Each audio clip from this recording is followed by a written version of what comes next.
Kelly for A Cherry on Top, and today is time for another Design Team YouTube hop, and today our theme is travel, but I'm not making a scrapbook page today. I am going to do some embroidery. So I have had my eye on this little project. I've seen them floating around the internet, and I decided to just bite the bullet and do it. So I'm showing you my stuff here. I have a little Cricut iron on, or a mini iron. I have some white fabric that you can embroider on. I have some fusible material. That's what that is right there. It's like interfacing. It's to just strengthen your fabric when you're embroidering. So I am using the little iron right now to get some wrinkles out. And then I've cut the interfacing down even smaller just to fit nicely inside the little frame that I'm going to use. And I'm ironing just right on top of my glass mat. And I just, applied a little pressure and it fuses together nicely. So now it is a nice sturdy fabric to embroider upon. So now I have this little wooden frame. I got this at A Cherry on Top of quite a while ago, and I'm just kind of giving myself guidelines with a pencil on the inside of the frame. And then I'm also going to give myself guidelines on this little photo. So I have printed this little photo of me and my family in the Bahamas, and I'm going to embroider around it. And so I've seen a lot of these people doing it with those Instax Polaroid photos. I'm showing you here. I'm using this embroidery hoop. It is nice and plastic, and it has this little lip on it. And so it kind of goes the opposite way of what I'm used to. And so my embroidery surface will kind of be below. And once I turned this over when I was watching the video, I was like, oh, maybe I was supposed to actually then flip it and reverse it and do it on the opposite side. I don't know. If you do know, feel free to let me know if you want, but it worked the way that I'm doing it. So that brings me to say, I am a very, not haphazard. That's not nice. Not even disorderly. You know how I'm not just stressing scrapbooking. I like to distress my items and scrapbooking because that's my style, but also because it lends well to me being clumsy and me maybe just not being the neatest person. So I'm just kind of a very whimsical embroiderer. I'm go with the flow. And so that is this type of project. And so if you're looking for real specific instructions, this isn't it. But what I've done is I like a really good chunky thread, right? So your embroidery thread comes, we'll call it 6 ply. So there's 6 individual threads that make up a color. And so here I'm making the sun, and I am doing 3 yellow threads and 3 orange threads. And then I still have my 6 ply embroidery floss, but I'm doing 2 different colors here. So I made a wagon wheel, and again, I'm not here to teach you stitching. I'm not an expert, but you can get this super simple tutorial if you need one online for a wagon wheel stitch. That's the name of the stitch. But basically, you have to do an odd number of little stitches like this, like a little spoke, like you see here. And then you basically go up underneath one, and then you keep your thread on top. So I'm not using my needle to go back into the fabric. I'm just going over, under, all the way around the little spokes, and then you basically are able to make a nice little circle. And so it's perfect for a sunshine. And a lot of times you're doing flowers with this type of stitch, and you're taking it all the way to the edge. But in fact, this one, once I kind of got the circle going, I'm like, oh, the little spokes look like sun rays. I think it's going to be cool to actually leave some. So I'm not going to take the circle all the way to the edge, and you'll see what I mean here in a moment. But again, important to remember for this is you need an odd number of spokes, if you will, but just so that you can do the over and under properly, and it won't kind of get too bulky in one area because you're dispersing the over unders. And so here I'm just kind of taking my needle finally back through to the other side to finish it off. And again, this is one thing that I didn't know when I was learning to embroider. I found out that you don't tie it off. I mean, you can, I guess, but you just kind of wrap it around on the back side, really messy, and like kind of go over under a few other stitches on the back side, and that's how you finish it off. At least it's always worked for me, especially if you're putting a backing on this, such as I will be doing here. You'll see that at the end as well. This is a little bit of a long video for that reason. So now I'm going to go with some cotton candy clouds. So again, I want 6 strands. So I chose 3 colors of pink and purple thread. So I have taken 2 strands from each, and then I'm combining them. Again, I don't have a pattern. I freehanded a little bit of like, this is the idea of where I want things to go around my photo, but otherwise I'm kind of winging it. So, you can see I'm just kind of going back and forth in a cloud pattern, and I just kind of decrease it as I go up and like make little mounds at the top. Really scientific here. Again, if you're here for like a true pattern or instruction, that's not it. I'm just kind of trying to show you the process. Now, again, I was saying I've seen these little frames a lot on like Pinterest and Instagram and everything, and you basically just put a little stitch in the corner at the top and the bottom of where you're going to place your photo, and you just kind of like slide it in there, and then you just like do some design around the edges of the photo. And so we have in our hallway at home, we have like all of our travel things. I have a big map of the US, and each time we visit a new state, we put a picture in the map of the state that we took in that state. But like here is the Bahamas, and we don't have a place on the map for the Bahamas. So I thought that I have been eyeing this type of project, and it would be a fun way to include, hey, by the way, we visited here also, even though it's not on the map, and so I'll just like hang it near my map. So now I'm going to start working on the water at the bottom. The water is going to be like waves coming up to the bottom of the photos. So I picked 6 different color threads, and I'm just kind of gradient it up from like a really lovely blue, green, like a turquoisey color all the way up to blue. And I'm doing big stitches all the way across the bottom of this little vignette, if you will.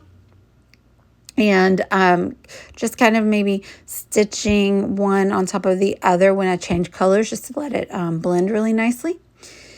Again, very whimsical. You kind of just do what you feel like, and it ends up being pretty cute. I'm not gonna lie, and you don't need like a pattern or anything. You can kind of eyeball it.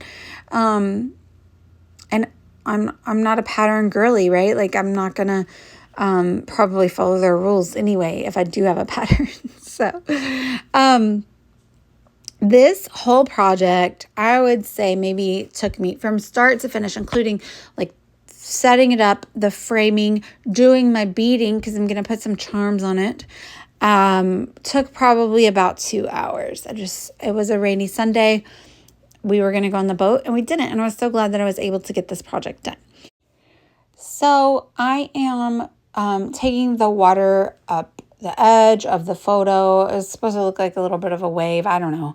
It didn't look fabulous, but then you can see me trying to erase some of the lines. I had my beads out because, like I said, I was making charms, and I was like, oh, I could just add some beads to the water, and that will kind of like make it look cool. I don't know. So I'm just going up with my needle. I'm putting a bead on, and then I'm going back down pretty near the bead, just not like right in the exact same hole. And then that will secure the bead to the stitching. And so about the beading, I wanted the photo or the little frame to have some identification to say where we were. And so that is why I decided to do beading, similar to what I do on the side of my albums sometimes. Here you can see I'm going in with a dry brush and actually some white gesso, and just kind of distress painting over this wooden frame to just soften it up and give it a little bit of like a pop of white, but I'm not just like saturating it. So you can still see some of the wood showing through. And it also was very quick to dry because I was just using like a dry brush on top of this and not saturating it. So I off camera, I didn't include this because that would have made the video entirely too long, but I just took a little bit of magic thread. Oh, sorry. we'll talk about it in a moment. This is just cardboard from packaging that I received my cherry on top packages from. And I'm just going to like use some of it to stack up behind the frame so that it will sit nicely off of the bottom cardboard, which was the full sheet of cardboard that matches the size of the frame. And then this way I will have a little house for my stitching in here. So let's see, what are we doing here? Oh, I decided that I need to add the little top and bottom like corner stitches that will secure the photo. So I'm just using the photo right on top to make sure that I place everything nicely, because again, not so great with the measurements over here, you know, I'm not precise. So I'm just going to use what I have, which is the photo right there. And but back to the beading, I just took some of my magic thread that I would use for like bracelet making. And then I used some beads with alphas and then some other just beads in my stash to create a few different little like hangy down charms. And I will combine those with a new charm that I got from the new Paige Evans Adventurous collection.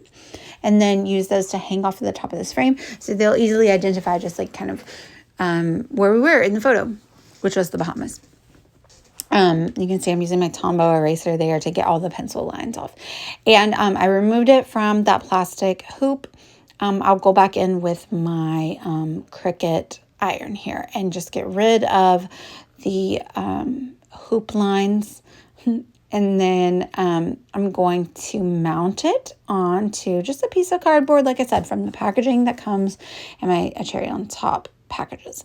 And you can see over there on the left, that is my hot glue gun, which I did leave on all day after I had done creating this project. So don't do that. Do not do that.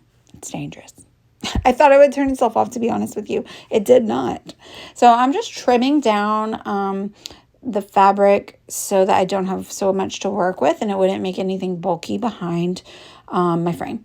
And now I'm just making sure that I place it exactly where I want it to be in the photo frame.